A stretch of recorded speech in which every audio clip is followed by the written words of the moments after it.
Maligayang pagdating sa At My Love's Melody and Message.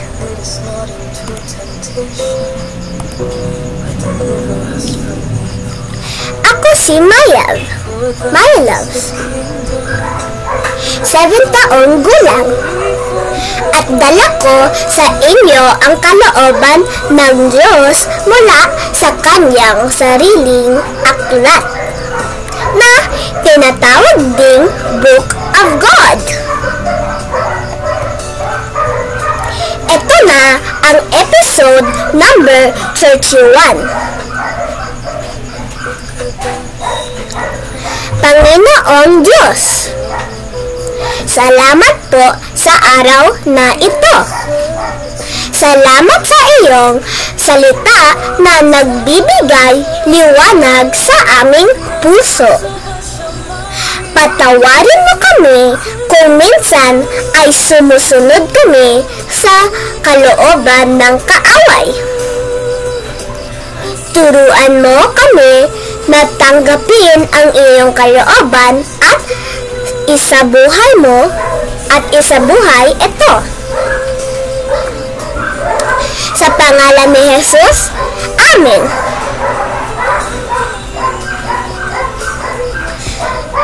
Tanong: kanina compatible ang puso mo? Sa Diyos o kay Satanas? Sagot: kung compatible sa Diyos, activated ang kapangyarihan niya sa atin. Kung compatible kay Satanas, kalaban natin ang Diyos. Mga talata: Mateo chapter 5 verse 8. Mapapalad ang mga may malinis na puso, sapagkat makikita nila ang Diyos. Juan chapter 8 verse 44. Kayo'y sa inyong amang Diablo, at ang mga nais ng inyong ama ang ibig ninyong gawin. Siya'y mamamatay tao mula pa ng simula,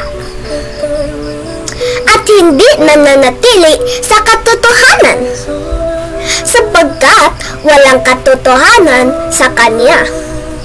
Kapag siya'y nagsisinungaling, mula sa kanyang sariling likas ang kanyang sinasabi, sapagkat siya'y sinungaling at ama ng kasinungalingan. Deuteronomy chapter 30 verse 19.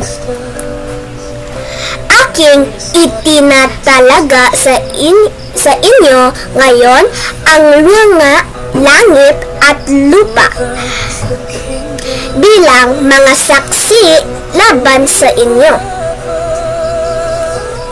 Sa aking inilagay sa harap ninyo ang buhay at kamatayan, pagpapala at sumpa. Kaya't piliin ninyo ang buhay upang kayo at ang inyong mga anak ay mabuhay. Matthew chapter 12 verse 17 to 20. Upang maganap ang sinabi sa pamamagitan ng propetang si Isaias, na nagsasabi, narito ang aking lingkod na aking pinili, ang aking minamahal na kinalulugdan ng aking kaluluwa. ilalagay ko ang aking espiritu sa kanya, at siya'y magpapahayag ng katarungan sa mga gentil.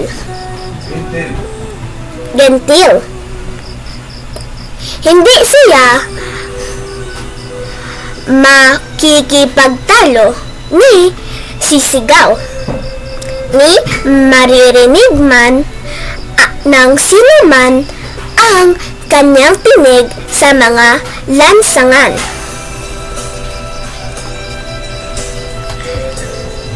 Ang basag na tambo ay hindi niya babaliin, at ang umuusok na mitsa ay hindi niya papatayin, hanggang sa magtagumpay siya sa katarungan.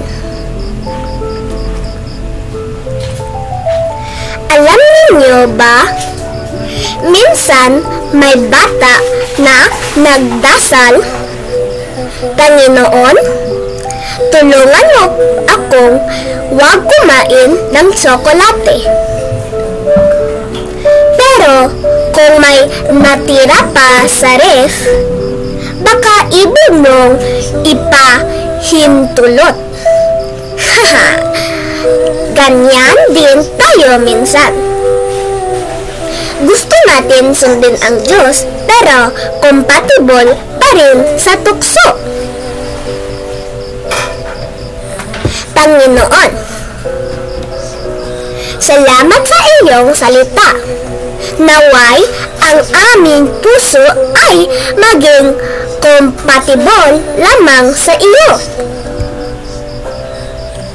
Palakasin mo kami laban sa panlilinlang ni Satanas. Sa pangalan ni Jesus, Amen.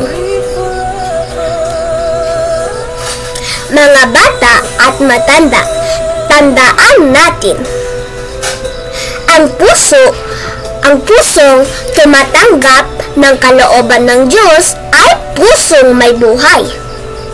Ang pusong tumatanggap ng kalooban ni Satanas ay pusong marumi. Piliin natin ang Diyos. Salamat sa panonood ng video na ito. Ako si My Loves. Huwag kalimutang i-like, i-share at mag-subscribe. Hanggang sa susunod! Welcome to At My Love's Melody and Message. I am 7 years old, bringing you the will of God from His very own book, also called the Book of God. This is episode 31. Lord God, thank you for this day. Thank you for your word that gives light to our hearts. Forgive us when we sometimes follow the will of the enemy. Teach us to receive your will and live it. In Jesus' name, Amen. Question: who is your heart compatible with, God or Satan? Answer: if compatible with God, His power is activated in us. If we compatible with Satan, we become enemies of God.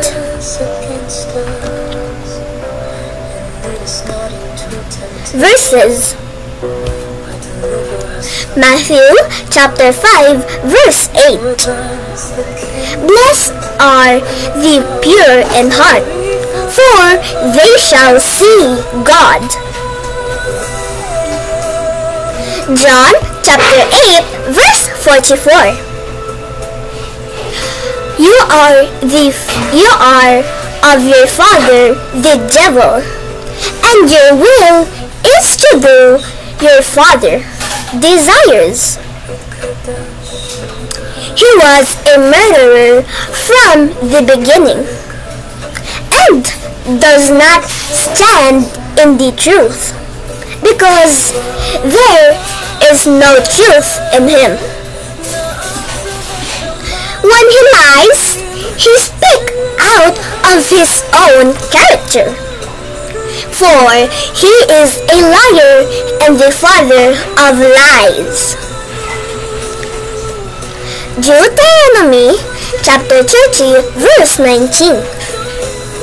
I call heaven and earth to witness against you today,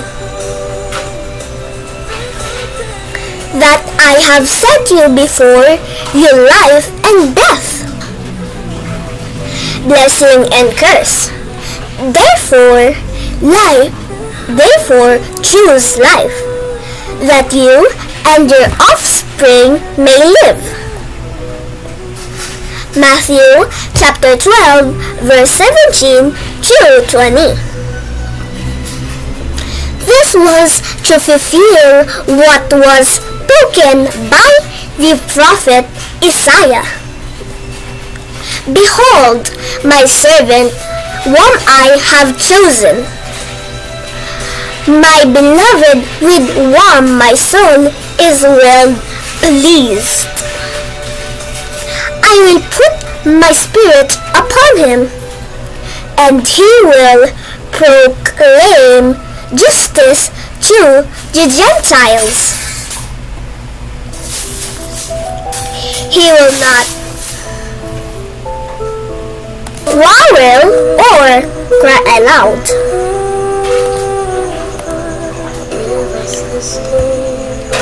Nor will anyone hear his voice in the streets. A bruised reed he will not break, and a smoldering wick he will not quench, until he brings justice to victory. Did you know? One time a child prayed, Lord, help me not eat chocolate. But if there's still some in the fridge, maybe you want me to have it? Sometimes we're like that. We want to follow God, but still stay compatible with temptation. Lord, thank you for your word. May our hearts be compatible only with you. Strengthen us against Satan's deceit. In Jesus' name, amen. Children and adults, remember, a heart that receives God's will is a heart full of life. A heart that receives Satan's will is a dirty heart. Let's choose God. Thank you for watching this video. I am Maya Love. Don't forget to like, share, and subscribe. See you next time!